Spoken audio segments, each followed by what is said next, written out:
First, a little bit about one of my favorite writers, Italo Calvino. Italo Calvino is arguably one of the most important literary figures in Italian literature of the 20th century. He was an essayist, a writer, a critic, a publisher. He was even a partisan for some of the Second World War. And he is essentially a nodal point, a point of reference for engaging with a whole range of issues to do with Italian culture. So, for example, if you wanted to look at questions of authorship, of reading, of writing, of how Italian and European literatures interact, questions of Italian literary history, Calvino is a good point of reference. And not to mention the fact that he wrote to a great number of the active writers in his time because he was also a publisher and a critic. Whom Do We Write For? Or The Hypothetical Bookshelf by Italo Calvino. Whom do we write a novel for? Who do we write a poem for? For people who have read a number of other articles, a number of other poems. A book is written so that it can be put beside other books and take its place on a hypothetical bookshelf. Once it is there, in some way or other, it alters the shelf, expelling certain other volumes from their places or forcing them back into the second row, while demanding that certain others should be brought up to the front.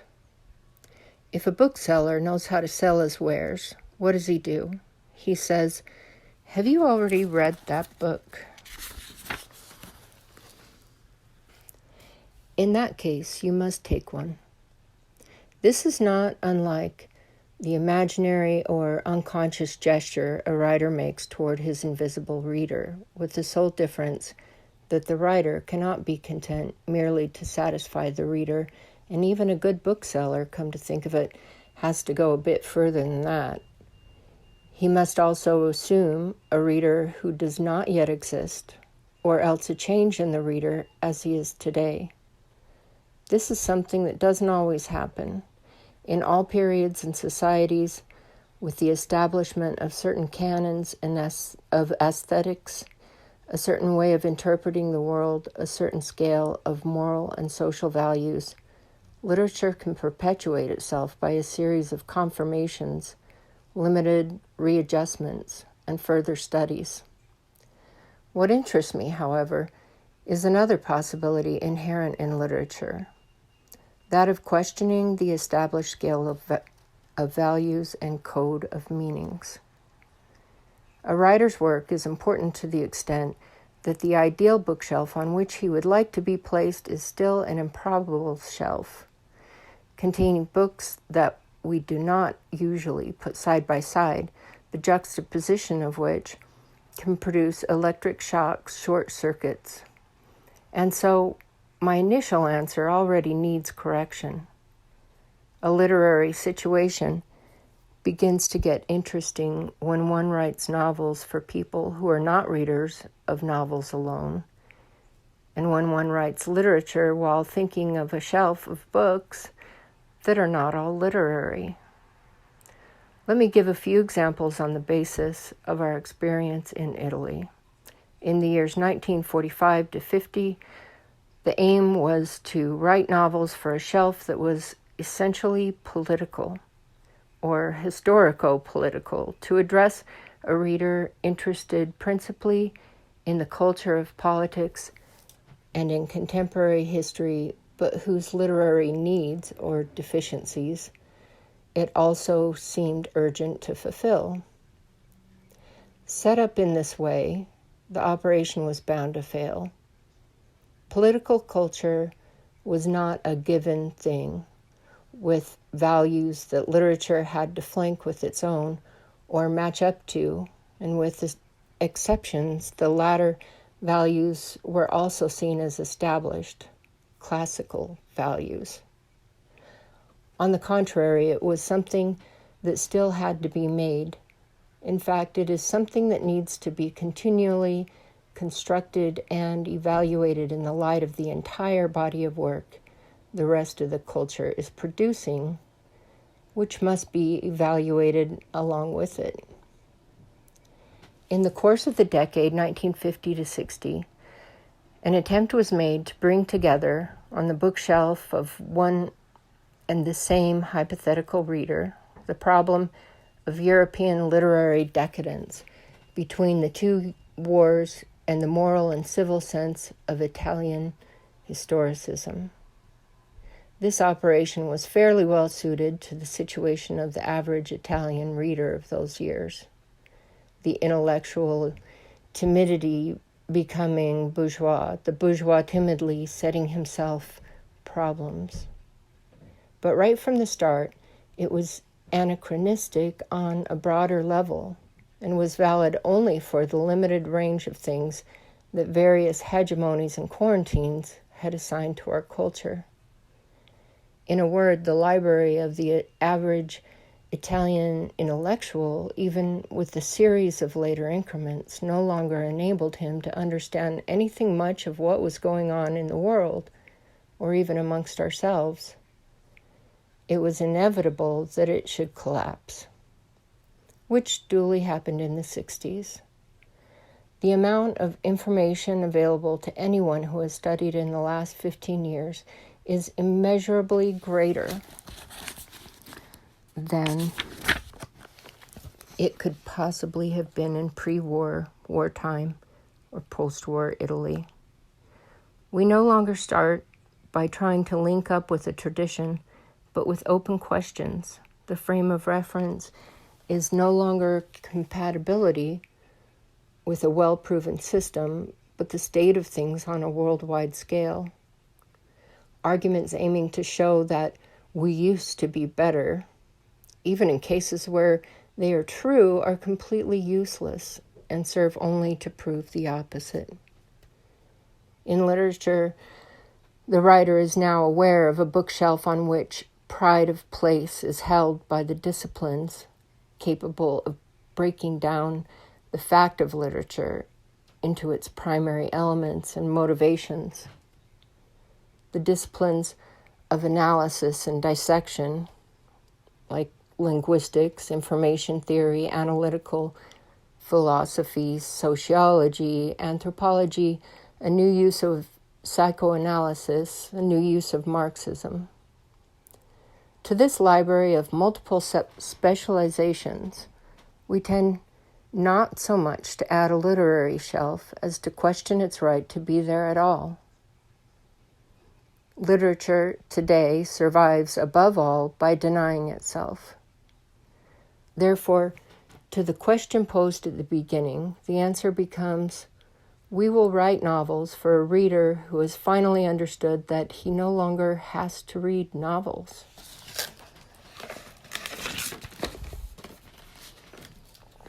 The weakness of this position does not, as many claim, lie in the non-literary influences that preside over it, but on the contrary, in the fact that the non-literary library posted by the new writers is still too limited. Anti-literature is too exclusively literary a passion to meet our present cultural needs.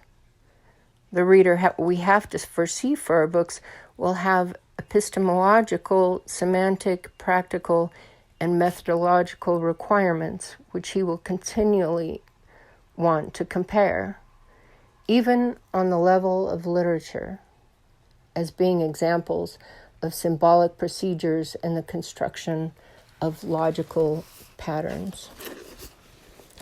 I speak also, and perhaps chiefly, of the political reader. Having got to this point, I can no longer avoid two problems that are certainly pertinent to this inquiry promoted by Rinascita. I probably just slaughtered that pronunciation. Sorry, Rinascita.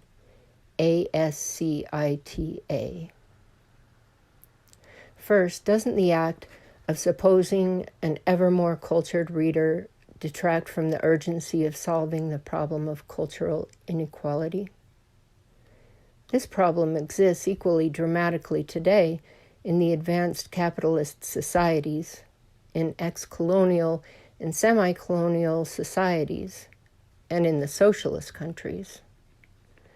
Cultural inequality threatens to perpetuate the social disparities from which it originated. This is the conundrum facing education throughout the world, and immediately after education, politics. Literature can make only an indirect contribution. For example, by firmly rejecting any paternalistic solution. If we assume a reader less cultured than the writer and take a pedagogical, educational, and reassuring attitude toward him, we are simply underlining the disparity.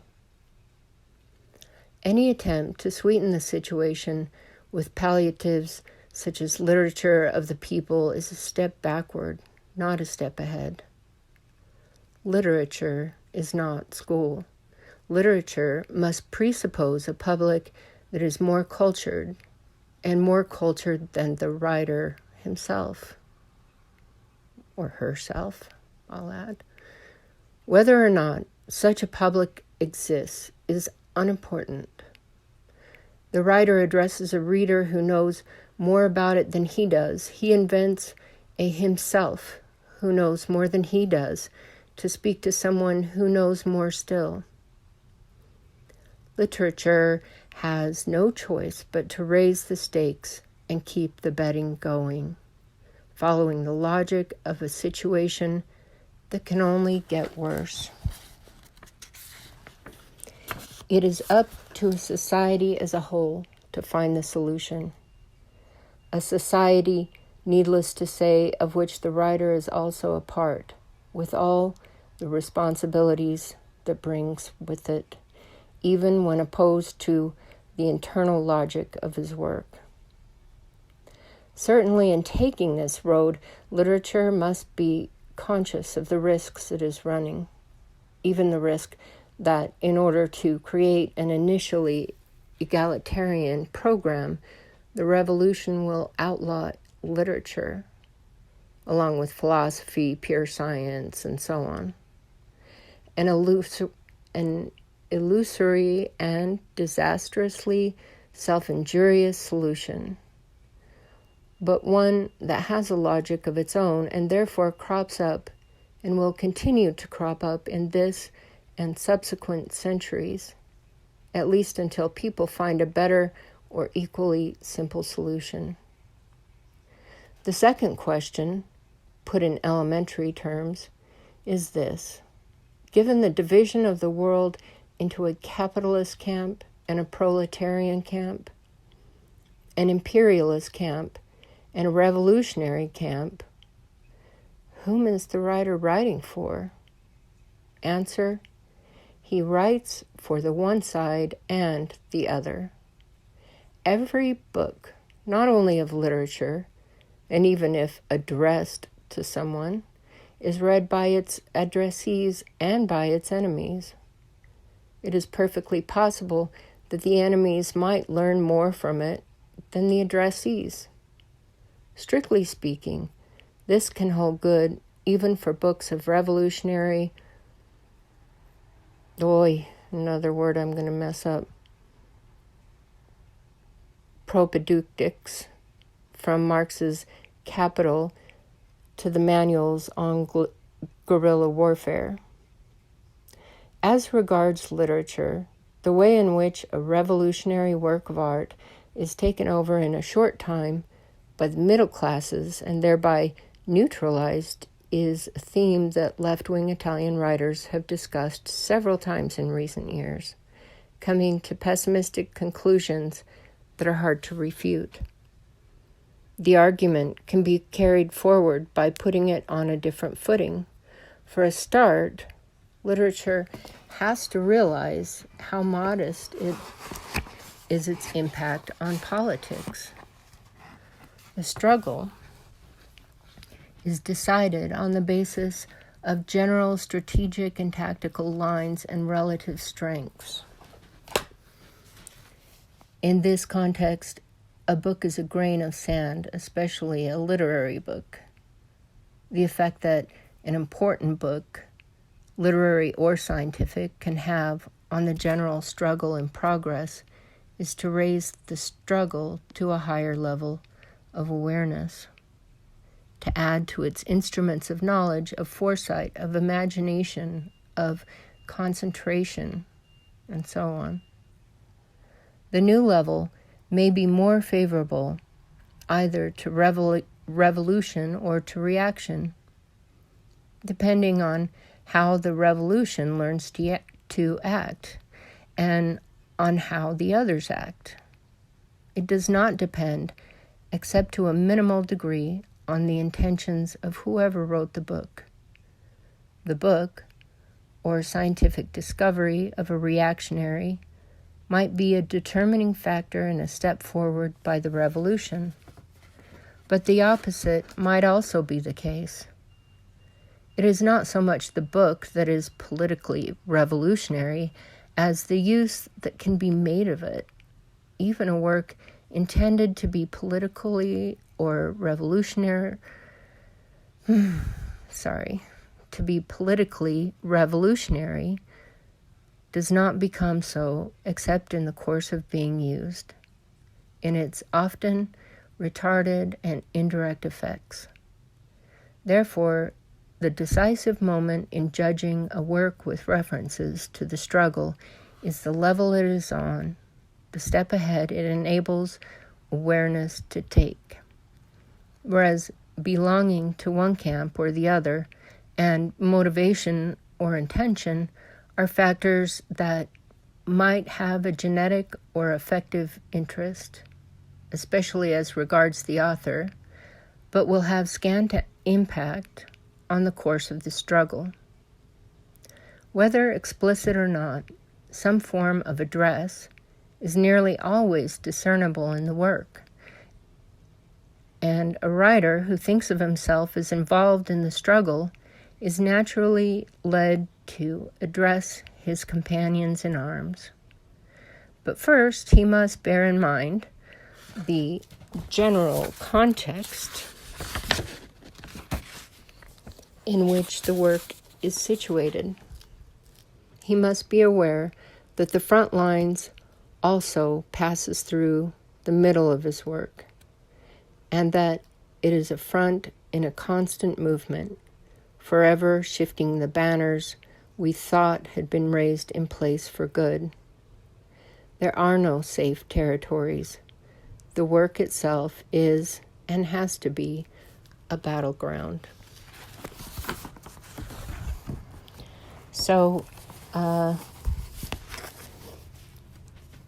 Whom Do We Write For, or The Hypothetical Bookshelf, is a contribution to a symposium titled For Whom Do We Write a Novel? For Whom Do We Write a Poem?